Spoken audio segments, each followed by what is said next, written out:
శ్రీగురుభ్యో నమః. శ్రీ ఉషశ్రీ విరచిత సుందరకాండ పఠనం 11వ భాగం. సీతా సందేశాన్ని ఆమె ఇచ్చిన చూడామణిని అందుకున్న అనంతరం హనుమంతుడు ఉత్తర దిశగా సాగబోతూ రాక్షసుల రణకౌశలం దుర్గరహస్యం తెలుసుకోవాలని దానికి ప్రాతిపదికగా అశోకవనం ధ్వంసం చేశాడు. ఆ వార్త విని రావణుడు జంబుమాలిని యుద్ధానికి పంపాడు. జంబుమాలి మరణ వార్త విని లంకేశ్వరుడు తన మంత్రిపుత్రుడు హనుమంతుని మీదికి పంపించాడు. వారు రథాలు ఎక్కుతున్నప్పుడే వారి తల్లులు కంటతడి పెట్టారు. వారు వస్తూనే శస్త్రాలు విసురుతుంటే మారుతి అల్పదేహం ధరించాడు. ఆ శస్త్రాలన్నీ గాలిపాలయ్యాయి. వరుక్షణంలో భయానక దేహంతో వారందరినీ నేలకూల్చాడు. ఆ వార్త విన్న రావణునికి వచ్చిన వానరుడు సామాన్యుడు కాడని తెలిసి విరూపాక్ష, యూపాక్ష, దుర్ధర, ప్రఘస, భాసకర్ణాది దేవాసుర సంగ్రామాలలో ఆరితేరిన సేనాలను పిలిపించి, మీరు వెళ్ళి మెలకువతో ఆ వానరుని సంహరించండి అన్నాడు. మనం వాలి, సుగ్రీవ, నీల, జాంబవంతులను ఎరుగుదాం. వీడు వారందరినీ మించినట్టున్నాడు. వానర రూపంలో వచ్చిన మహాభూతంలా ఉన్నాడు వీడు. అందుచేత అప్రమత్తంగా వెళ్ళండి అన్నాడు. సేనాపతులు వెంట వారి సేనలు వచ్చాయి. శరవర్షం ఆరంభమైంది. హనుమంతుడు భీకర గర్జనలు చేస్తూ దేహాన్ని ప్రవృద్ధం చేసి దుర్ధరుని రథం మీద పిడుగులా పడిన క్షణంలో రథం ముక్కలైంది. గుర్రాల అంగసంధులు విడిపోయాయి. అది చూచి విరూపాక్ష, యూపాక్షులు పైకెగిరి తమ ముద్గరాయుధాలతో హనుమంతుని రొమ్ము మీద తాడించారు. మారుతి ఒక సాలవృక్షం విసరి వారిని యమసదనం చేర్చాడు. ప్రగస భాసకర్ణులు శూల పట్టిసాయుధాలతో పొడవగా హనుమ దేహం నుండి రక్తం ధారలుగా వచ్చింది. రక్తదేహంతో బాల సూర్యుని వలె వెలుగుతూ ఒక పర్వత శిఖరం అందుకొని విసరగా వారిరువురు దుమ్ములో కలిశారు. ప్రళయకాల రుద్రుని వలె తక్కుంగల సైనికులను సంహరిస్తున్నాడని చెప్పారు హతశేషులు రావణునితో. అది విన్న రావణుడు ఎదురుగా ఉన్న అక్షకుమారుని వైపు కన్నులు నడిపాడు. అంతే, అక్షకుమారుడు తన రథం అధిరోహించి వచ్చాడు. హనుమంతుని చూస్తూనే కొంచెం జంకి అంతలో ధైర్యం తెచ్చుకొని 3 నిశితశరాలు విడిచాడు. హనుమంతుని నుదుట రక్తధారలు జిమ్మాయి. ఎదురు తిరిగాడు మారుతి. ఆ యుద్ధవేళ భూమి గజగజలాడింది. గాలి కదలడం మానేసింది.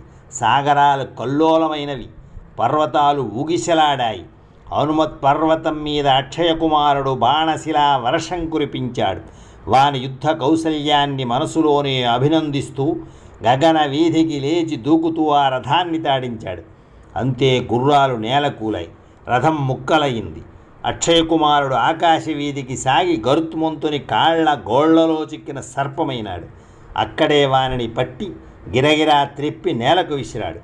అక్షకుమారుడు నిహతుడైన వార్త విన్న రావణుడు మనస్సును సమాధానపరుచుకొని ఇంద్రజిత్తు వైపు తిరిగి, నాయనా, ఇక నీ మీదే నాకు విశ్వాసం ఉంది. ఈ వానరుడు సామాన్యుడు కాడు. వెళ్ళి వాని అంతం చూచిరా అన్నాడు. ఇంద్రజిత్తు తండ్రికి ప్రదక్షిణ నమస్కారం చేసి రథం కదిలించాడు. వస్తూనే ఇంద్రజిత్తుని చూచి హనుమంతుడు శరీరాన్ని మరింత పెంచి ఉత్సాహంతో ఎదురు నిలిచాడు. ఇంద్రజిత్తు బాణవర్షం సాగిస్తుంటే హనుమంతుడు అవలీలగా వాని గురికి అందకుండా తప్పించుకుంటూ గగనవీధికి ఎగిరాడు. ఇంకా అస్త్రక్రీడ ప్రయోజనం లేదని ఇంద్రజిత్తు బ్రహ్మాస్త్రం ప్రయోగించాడు.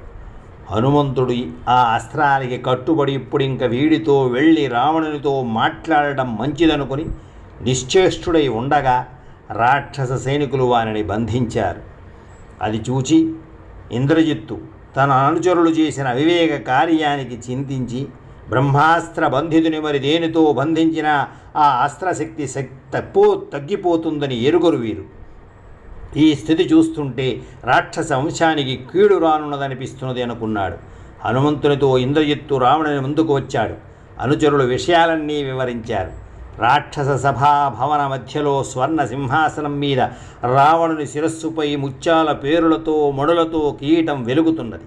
శరీరం నిండా సువర్ణ రత్న భూషణాలు మనసుతో నిర్మించినట్లున్నాయే కాని స్వర్ణకారుని హస్తస్పర్శ చోకిన ఛాయలు లేవు.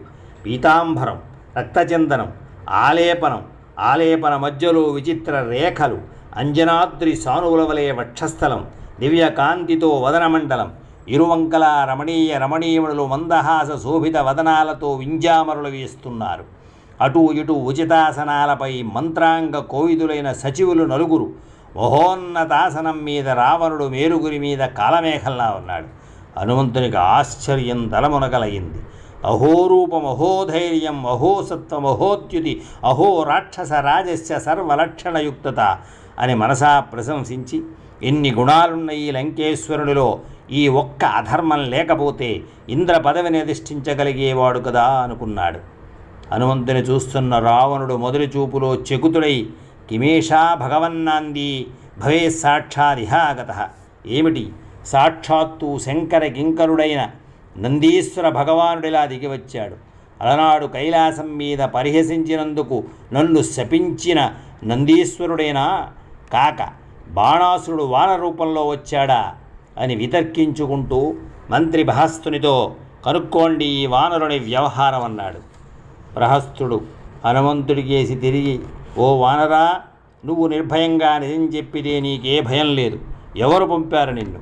దేవేంద్రుడా, వరుణుడా, కుబేరుడా, యముడా? విజయవాంఛతో విష్ణువు పంపించాడా? కంటికి వాన రూపంలో ఉన్న నీ శక్తి, తేజస్సు వానర సహజంగా లేవు. నిజం చెప్పు, నిన్ను విడిచిపెడతామన్నాడు. అప్పుడు హనుమంతుడు, మీ ఊహలేవి సత్యం కాదు. నేను వానరుణ్ణి. మీ లంకేశ్వరుని చూడాలనే కోరికతో వచ్చాను. అందుకే అశోకవనం ధ్వంసం చేస్తుంటే మీ అనుచరులు నన్ను హింసించడానికి రాగా ఆత్మరక్షణార్థం వారిని చంపక తప్పలేదు. ఏ అస్త్రము నన్ను బంధించలేదు. అయినా బంధితుణ్ణైతే కానీ మీ ప్రభువు దర్శనం కాదని ఇలా వచ్చాను. అసలు మాట వినండి, నేను రామదూతను. ఆయన పంపున మీ రాజుకు హితవు బోధించడానికి వచ్చాను అని రావణుని వైపు తిరిగి, ఓ లంకేశ్వర, మీకు సోదరతుల్యుడైన సుగ్రీవుడు నన్ను పంపుతూ మీ యోగక్షేమాలు అడగమన్నాడు. ఇక్ష్వాకు వంశీయుడైన ధర్మప్రభువు దశరథుడు, ఆయన కుమారుడు రాముడు పితృవాక్పాలనా దీక్షతో దండకాటవికి వచ్చాడు. భార్య సీతతో, తమ్ముడు లక్ష్మణుడితో. అక్కడ సీతను ఎవరో అపహరించగా ఆమె కోసం అన్వేషిస్తూ ఆ సోదరుడు కిష్కింద వచ్చి సుగ్రీవునితో సఖ్యం చేసుకున్నారు. రాక్షసేశ్వర, నువ్వు బాగా ఎరుగుదువు వాలిని. ఆ వాలి రామబాణంతో నేలకూలాడు, ఒకే ఒక్క బాణంతో.